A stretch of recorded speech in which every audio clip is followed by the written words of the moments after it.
On September 21st, 2022, NYPD officers responded to the Cypress Hills apartment building at 315 Lindwood Street to a call about a strange odor coming from a sixth-floor apartment. When police officers entered the apartment, they saw a grisly scene. There were pools of splattered blood on the floor, a horrible stench, a meat cleaver, and blood in the bathtub. Investigators could only imagine the horror that had taken place in that apartment, but they knew that whatever happened, it was not good. So investigators obtained a search warrant for the apartment. That's when they found 2 suitcases covered in the towels. The suitcases contained apparent human remains, and officers immediately knew who these belonged to: 22 years old Deja Johnson.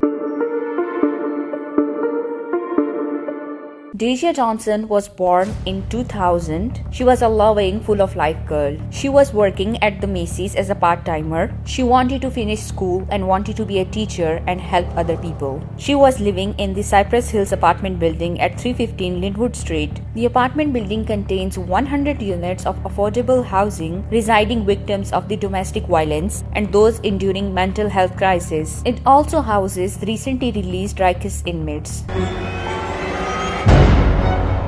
Deja was trying to get her young life together by moving on from an abusive relationship. She was in a relationship with 24 years old Justin Williams for some years, and this was a very abusive and toxic relationship Deja ever got into. Justin used to live with Deja in her apartment, and it's not like he was on her lease or anything like that. Apparently, he was living off of Deja. Neighbors would often hear a ruckus and commotion coming from her apartment. A lot of fighting, arguing, banging, loud stuff, regular stuff. Several times police had visited the apartment on various complaints. A couple of months ago, Justin hurt Deja so bad her ribs were broken and her legs as well. She was seen on crutches once she got back from the hospital. He broke her apartment down. He would often beat her in the hallway. There were always problems and arguments between them. According to one neighbor, if she is looking at a guy or if she is by anybody, he will just smack her. And all of this was happening in front of the neighbors and people,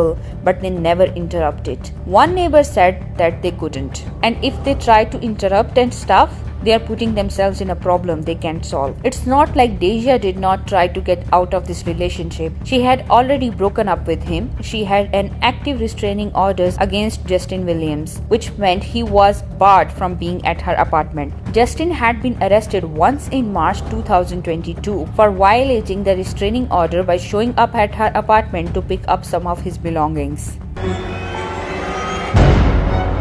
On August 16th, Deja talked to her family that she was in the process of leaving her boyfriend, and in response to her attempts to leave the relationship, Justin told her, "The only way you out is when your mother gonna bury you."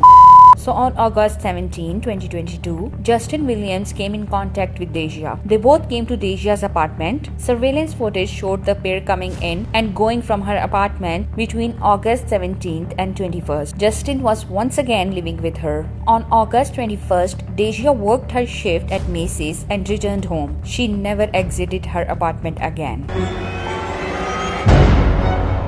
Deja's phone was going to voicemail. Her family was unable to reach her by the end of August, and it was known that she was attempting to separate herself from an abusive boyfriend. On September 21st, Deja's aunt asked her apartment building super to do a welfare check. The apartment security guard went to Deja's apartment. He knocked the apartment door, and the door was answered by Justin Williams. The security guard explained his purpose of visit and told Justin that he had to enter the apartment and make sure that Deja was safe and sound, and that he was smelling a foul odor. The building super also used to receive complaints about foul smell, so something was definitely fishy. Security guard questioned him about the bad smell. Justin refused to answer and stopped him to enter. Now, obviously, he was not a person of authority. He could not simply barge into anyone's house, so he decided to leave. But once he went downstairs, Justin snuck out the building. This prompted the security guard to go back to the apartment, where he found blood splatters everywhere on the floor and a meat cleaver. He immediately called 911. One of the Deja's neighbors described the scene as blood everywhere. pints of blood.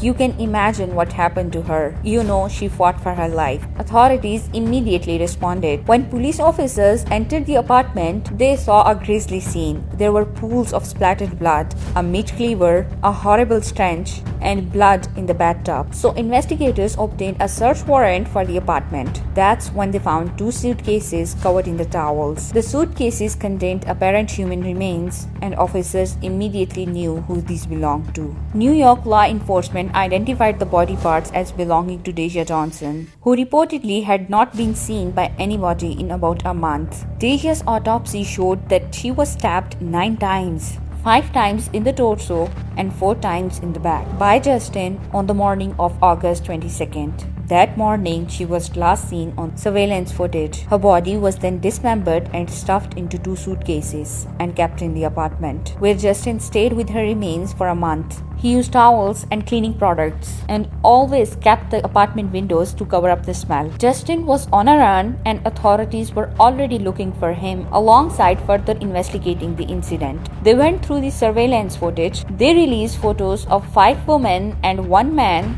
they said might be witnesses in the case. Deja's aunt told the media that it was she who initiated the welfare check after she repeated call her niece but couldn't reach her. Deja's aunt, who refused to provide her name to the media, blamed apartment security for this tragic incident. She said, referring to the apartment security, "They dropped the ball here. They know their tenants. They opened the door for him. She didn't have no other boyfriend. They didn't do enough. They couldn't prevent him from coming in. Their security, they are trained to put somebody down. There are ways to stop him from coming in. The public needs to be made aware of who he is." A candlelight vigil was held in the honor of Deja on September 28th.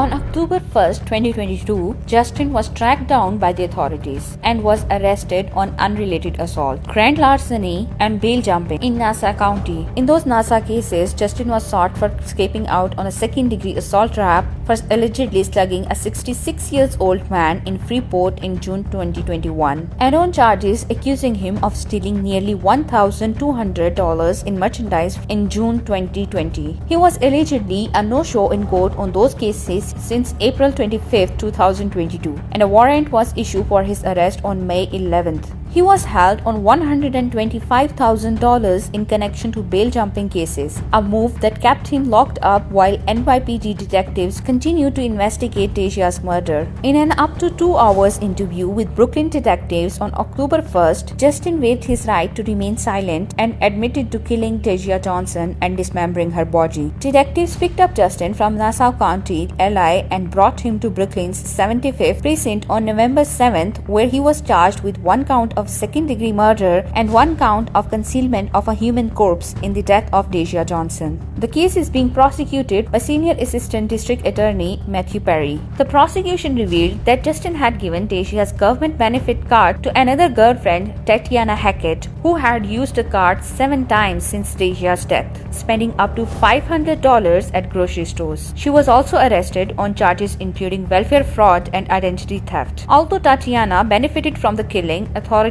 do not believe that she had any hand in the crime. Detectives have questioned several people regarding the murder but came back with similar conclusions that none of the other people had any participation in the homicide. Tatiana is also said to be the mother of Justin's children. Brooklyn DA Eric Gonzalez said in a statement, "While we can't erase the tragic and cruel death of Deja Johnson, we are fully committed to bringing this defendant to justice. I hope that this prosecution brings a measure of solace to Deja's family and friends." Justin Williams is being held without bail. If convicted, he is facing 25 years to life in prison. The saddest part of this case is that no one interrupted this violence that Deja was taking. I mean, I understand no one wants to be involved with shady people whatsoever, but sometimes it just takes one person to save a life. Like, I was going through a month-old video of Project Nightfall where he was asserting the importance of one person who can step up to stop something horrible from happening. With the help of a video of a female who was was live streaming in a foreign country and was being chased and harassed by a guy, and one person living in the area not just quietly sit back and kept watching the live stream. He got out, found the lady and sent the guy away. I will link down the video if anyone wants to go through that. Anyways,